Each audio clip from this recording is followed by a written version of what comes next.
మీ business ఏదైనా మీ ఊర్లో promotion చేయాలంటే అది సుమన్ టీవీతోనే సాధ్యం. ఇప్పుడే సంప్రదించండి. ఆ కోరుకున్నటువంటి దాన్ని మనం ఏ రూపంలో తీసుకుపోగలం అనేటువంటి దాన్ని ఇక్కడ ప్రతినబోలుతో మాట్లాడడం, అందరూ కూడా మాట్లాడడం, ఇక్కడ వాళ్ళ కుటుంబ సభ్యులతో సహా ఒక స్ఫూర్తి సభలాగా, రేపటి తరానికి ఒక స్ఫూర్తి సభలాగా నిర్వహిస్తున్నటువంటి ఈ సందర్భం. అందుకోసం ఆ కుటుంబానికి అరుణోదయ సాంస్కృతిక సమాఖ్య తరఫున విప్లవాభినందనలు కూడా తెలియజేస్తా ఉన్నాను. కామ్రేడ్ భరతన్న ఇదే అడవిలో, ఈ అడవిని పట్టుకొని గొడ్లు కాసుకుంటా, ఈ అడవి మీద మాదే కదా, ఈ అడవి మాదే కదా అనేటువంటి భావనతో తిరిగినటువంటి ఆ నడక అడుగులున్నాయి. అందుకే ఈ అడవి మీద హక్కు ఆదివాసులకే ఉండాలి, ఈ అడవి మీద హక్కు ఆదివాసి బిడ్డలకు మాత్రమే ఉండాలి, అది స్వయం పాలనతో వాళ్ళు కొనసాగించాల్సినటువంటి అవసరం ఉంటుందని భావించినటువంటి వ్యక్తి కామ్రేడ్ భరతన్న. అట్లా గొర్రెలు కాసుకునేటువంటి కుటుంబం నుంచి కొంతకాలం ఎక్కడో పోయి బతుకు తెరువు కోసం పోయినా మళ్ళీ ఈ అడవి పొంటి ఎక్కడికక్కడ దళాలు కనపడుతున్నటువంటి సందర్భం, వాళ్ళతోటి పరిచయం, మళ్ళీ ఆయనని ఇక్కడి దాకా తీసుకొచ్చి అదే దళంలో కొనసాగేదాకా, అందులోనే ప్రాణాలు విడిచేదాకా కూడా కామ్రేడ్ భరతన్న నిలబడ్డాడు. కామ్రేడ్ భరతన్న ఒక తండ్రి మాత్రమే ఎవరికి, వీళ్లకు. కానీ ఈ దేశ ప్రజలకు పోరాట బిడ్డ, ఈ దేశ ప్రజలకు విముక్తి కావాలని కోరుకున్నటువంటి వ్యక్తి. కానీ వాళ్ళు, ఆ బిడ్డలు ఎప్పుడూ కూడా ఆ తండ్రిని నిందించలేదు. గర్వంగా ఫీల్ అయిపోయినారు వాళ్ళంతా కూడా. మా నాయన మా కోసమే కాదు, ఈ దేశ ప్రజల కోసం కదా ముందుకు సాగిపోయిండు అని వాళ్ళు ఏనాడు బాధపడలేదు. వేరే రకమైన బాధ ఉంటది, పేగుబంధంతో ఉన్నటువంటి బాధ ఎవరికైనా ఉంటది. ఒక తండ్రిని కోల్పోయినటువంటి పిల్లలకు ఎట్లాంటి బాధ ఉంటుందో వాళ్ళకు కూడా ఉంటది. కానీ వాళ్ళు అంతకు మించినటువంటి హిమాలయాల కంటే ఉన్నతమైనటువంటి ఆశయం కోసం మా నాయన పోయిండు అనేటువంటిది వాళ్ళ మనవడు చాలా స్పష్టంగా చెప్పిండు ఇక్కడ. మా తాత కేవలం మా తాత మాత్రమే కాదు, ఈ దేశ ప్రజలకు విముక్తి కావాలని పోయినటువంటి వ్యక్తి మా తాత అని చెప్పేసి. అందుకని అటువంటి వాళ్ళు పిల్లలు ఎప్పుడు కూడా అసలు ఈనాటి కాలంలో ఇవాళ ఉన్నటువంటి విలువలు పతనం అవుతున్నటువంటి ఈ సమాజంలో తండ్రికి పిల్లలకు, తల్లికి పిల్లలకు కుటుంబ బంధాలు కూడా మరిచిపోతున్నటువంటి సందర్భంలో అసలు మీరు మాకేమి ఇచ్చిండ్రు అని చెప్పేసి ఆస్తుల గొడవలు, కొట్లాటలు, చంపుకునే దాకపోతున్నటువంటి సందర్భంలో ఈ బిడ్డలు కసితోటి ఎదిగి ఇవాళ ఈ సమాజం నాది, ఈ సమాజంలో మేమున్నాము, ఈ సమాజం పట్ల మాకు బాధ్యత ఉంది అని చెప్పేసి భావించి ఇవాళ ఇటువంటి మీటింగ్ ఏర్పాటు చేసినటువంటి బిడ్డలు ఎంతమందికి ఉంటారు? అది కదా మనం మాట్లాడుకోవాల్సింది ఇవాళ. అట్లాంటి బిడ్డల్ని కన్నా భరతన్న నిజంగా అసలు ఏ రూపంలో, ఏ భాషలో మాట్లాడాలో నిజంగా నాకు అర్థం కావడం లేదు. అందుకే ఆ పిల్లల్ని మరొకసారి కూడా అభినందిస్తున్నాను. వాళ్ళు ఎంత బాధపడ్డారో నాకు తెలుసు. ఇక్కడ సూర్య ఎంత బాధపడ్డాడో గతంలో నాకు తెలుసు. ఈ పిల్లలు ఎంత బాధపడ్డారో కూడా నాకు కూడా తెలుసు. కానీ అంతకంటే ఉన్నతమైనటువంటి ఆశయం మన ఆయన ఎంచుకున్నాడు. ఆ పోరాట బాటలో ముందుకు సాగిండు. కామ్రేడ్ రంగవల్లక్క అమరత్వం తర్వాత ఈ అడవి ఉద్యమానికి మరింత ముందు తీసుకుపోవడానికి కృషి చేస్తున్నటువంటి సందర్భంలోనే బూటకపై ఎదురుకాల్పుల్లో ఈ ముగ్గురు కామ్రేడ్స్ కూడా అమరులు అవ్వడం నిజంగా చాలా బాధాకరం. ఆనాడు గోదావరిలో అడవి ఎంత కంటనీరు పెట్టిందో మనమందరం ఇందాక చెట్టు మీద కోయిలమ్మ పాటలో మనమంతా చాలా స్పష్టంగా చూస్తాం. ఇవాళ 2 పాటలు కూడా ఇక్కడ ఆవిష్కరించుకున్నాం.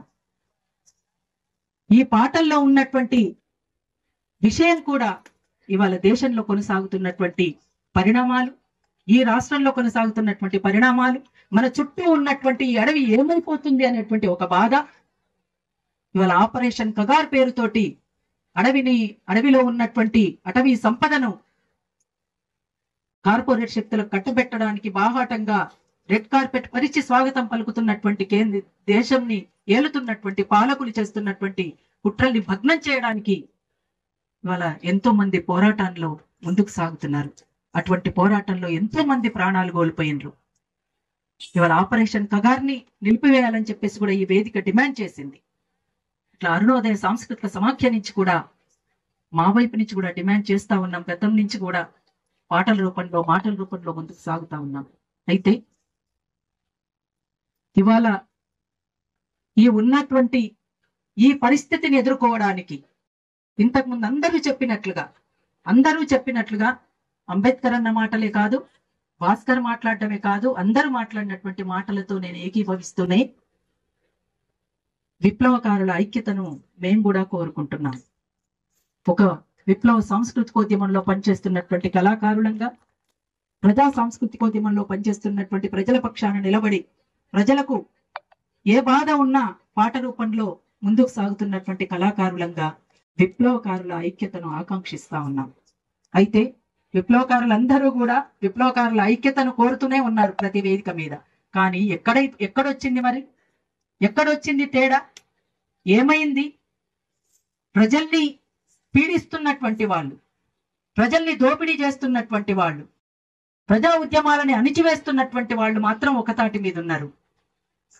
అంతిమ విజయం ప్రజలదే, ప్రజల్ని గెలిపించాల్సినటువంటి అవసరం ఉంది, ప్రజల్ని గెలిపించడమే మన లక్ష్యం అనుకుంటున్నటువంటి విప్లవకారులు మాత్రం విడివిడిగా ఉంటున్నారు. ఇంకా చీలికలు అవుతున్నాయి. నిజంగా బాధాకరం. చీలికలు ఎంత మాత్రం కూడా ప్రజలకు లాభం కాదు, ప్రజలకే నష్టం. ఆ చీలికలు జరుగుతున్నందువల్లనే మరింత బలహీన పడిపోతున్నాం. ఆ బలహీనత వల్లనే ఇవాళ శత్రువు మరింత బలపడిపోతున్నాడు. మన బలహీనత శత్రువు బలంగా ఎదగడానికి కారణం అవుతుంది. అందుకోసం ఇప్పటికైనా మించిపోయింది లేదు. ఉన్నవాళ్ళైనా ఒకతాటి మీదకి రావాల్సినటువంటి అవసరం కూడా ఉంటది. అందరం ఒకటై కలిసి ముందుకు సాగాల్సినటువంటి అవసరం ఉంటది. అట్లా ఇవాళ జరుగుతున్నటువంటి పరిణామాల్ని దృష్టిలో ఉంచుకొని ఖచ్చితంగా మనం అందరం ఒకతాటి మీదకి రావాల్సినటువంటి అవసరం, ఆవశ్యకత ఇవాళ చాలా సీరియస్ గా పరిగణలోకి తీసుకోవాలని చెప్పేసి కూడా మా వైపు నుంచి కూడా మేము మాట్లాడదలుచుకున్నాం. గతం నుంచి మాట్లాడుతున్నాం, ఈ వేదిక మీద కూడా మాట్లాడుతున్నాం. అందరూ కూడా ఒక వలపోత ఉన్నది, ఒక బాధ ఉన్నది, గుండె నిండా బాధ ఉన్నది, మామూలుగా లేదు. ఒకరా ఇద్దరా? వచ్చే సంవత్సరం మార్చి కల్లా మిమ్మల్ని అందరినీ నిర్మూలిస్తామంట అంత బాహటంగా ప్రకటిస్తూ ఇంతమందిని కేంద్రం పొట్టన పెట్టుకుంటే ఆ బాధ వర్ణనాతీతం. మొన్న ఈ మధ్య మేము అమరులైన వాళ్ళ దగ్గరికి పోయినప్పుడు పురుగులు పడ్డాయి. పురుగులు బయటికి వస్తున్నాయి, వాసన ఉన్నది. అసలు వాళ్ళని చూసుకోవాల్సిన పరిస్థితిలో కూడా లేవు. అసలు వాళ్ళు ఏం నేరం చేసిండ్రు? వాళ్ళు ప్రజల కోసం కదా వాళ్ళు పోయింది, ప్రజలకు న్యాయం జరగాలని కదా వాళ్ళు పోయింది. ఈ అడవి మీద మాకు హక్కు ఉండాలని కొట్లాడుతున్నటువంటి ఆదివాసీ బిడ్డల్ని కాపాడుకోవడం కోసం కదా వాళ్ళు పోయింది. ప్రశ్నించడమే నేరమైనటువంటి చోట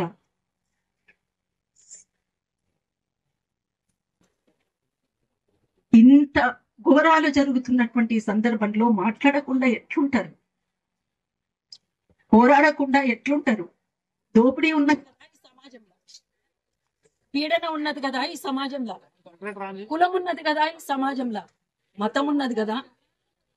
మతాల పేరుతోటి, కులాల పేరుతోటి ప్రజల్ని విభజించి పాలించనేటువంటి కుటిల నీతితోటి పాలిస్తున్నటువంటి పరిపాలకులు ఉన్నటువంటి చోట ప్రశ్నించకుండా, మాట్లాడకుండా ఎట్లా ఉంటారు? మాట్లాడొద్దు అంటున్నారు.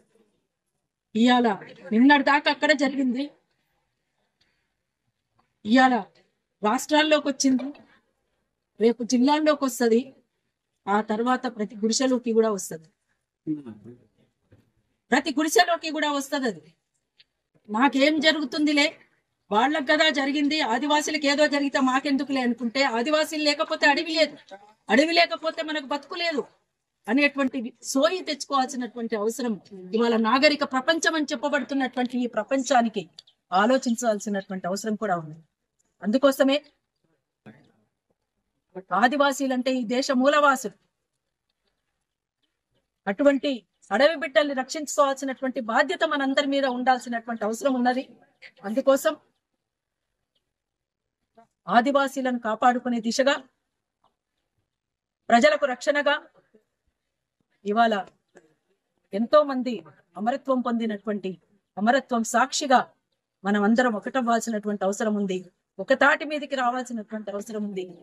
ఈ దుఃఖాన్ని దిగమింగుకొని, కన్నీళ్లను దిగమింగుకొని మరింత ముందుకు సాగాల్సినటువంటి అవసరం ఉందని తెలియజేస్తూ, ఇవాళ ఇక్కడ జరిగింది, రేపు పజ్జూరి కృష్ణారెడ్డి సభ పల్లెపాడులో జరగబోతుంది.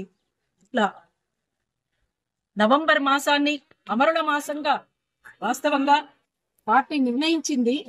కానీ కుటుంబ సభ్యులు జరుపుకున్నప్పుడు మనం తప్పకుండా రావాలనే ఉద్దేశంతో అందరం ఇక్కడ జమగూడడం అనేటువంటి జరుగుతూ ఉంది. అందుకోసం కామ్రేడ్స్, మనమంతా కూడా ఇవాళ ఆలోచించాల్సింది, చేయాల్సినటువంటి పని ఇంతకుముందు అందరూ మాట్లాడినట్టుగానే నా అభిప్రాయం కూడా అదే. అందుకోసం మనమంతా కృషి చేద్దామని, ప్రజల్ని గెలిపిద్దామని, ప్రజలే చరిత్ర నిర్మాతలని, ఆదివాసీ బిడ్డల్ని కాపాడుకుందామని, ఆపరేషన్ కగార్ని నిలిపివేయాలని మరొకసారి తెలియజేస్తూ, జోహార్ అమర వీరులకు, జోహార్ అమర వీరులకు, సాధిద్దాం అమర వీరుల ఆశయాన్ని, అమర వీరుల ఆశయాలను.